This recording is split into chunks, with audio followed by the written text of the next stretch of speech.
পবিত্র রমজান মাস অতিশয় রহমত বরকতপূর্ণ মাস।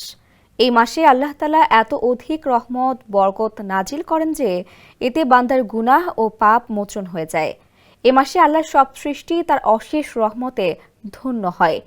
এই নিয়ামতপূর্ণ মাসে পরম করুণাময়ের অপার রহমতের দরজা তার নেক বান্দাদের জন্য খুলে যায়। শুধু তাই নয়, এই মাসে রয়েছে গুনাহ মাফ, আল্লাহর রহমত লাভ এবং বিপুল নেকি লাভের অবারিত সুযোগ। তবে অনেককে বলতে শোনা যায় রমজান মাসে কবরের আযাবও মাফ হয়ে যায়। আবার এটাও শোনা যায় দাফনের পর জুমা বা রমজান এলে কিয়ামত পর্যন্ত তার কবরের আযাব মাফ হয়ে যায়। এ সম্পর্কে আসলে ইসলাম কি বলে, বিস্তারিত থাকছে প্রতিবেদনে।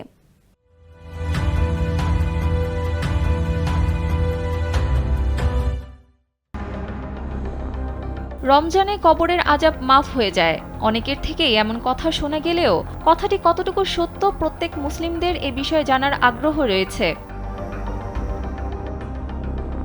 মুসনাদে আহমদের ২৩৩২৪ নম্বর হাদিসে বর্ণিত আছে, হুযায়ফা রাদিয়াল্লাহু আনহু থেকে বর্ণিত, রাসূলুল্লাহ সাল্লাল্লাহু আলাইহি ওয়াসাল্লাম ইরশাদ করেন, যে ব্যক্তি আল্লাহর সন্তুষ্টির উদ্দেশ্যে একদিন রোজা রাখে এবং এই রোজা যদি হয় তার জীবনের শেষ আমল, তাহলে সে জান্নাতে প্রবেশ করবে।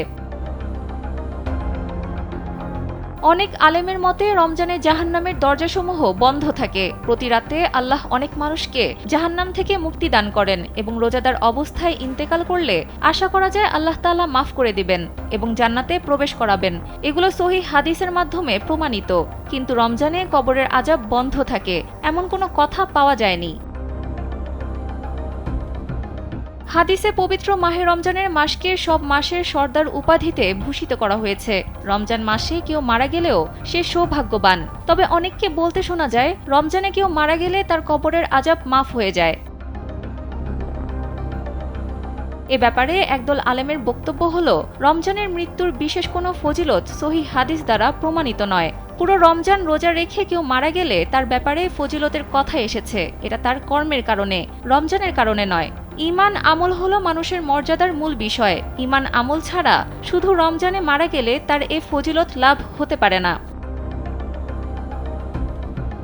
অর্থাৎ যে ব্যক্তি ঈমান এবং আমল নিয়ে কবরে যাবে, সে দিনে কিংবা যে মাসেই মৃত্যুবরণ করুক, সফলতা তাকে স্পর্শ করবে। পরকালে মৃত্যুর জন্য ঈমান ও যথানিয়মে আমল একান্ত জরুরি।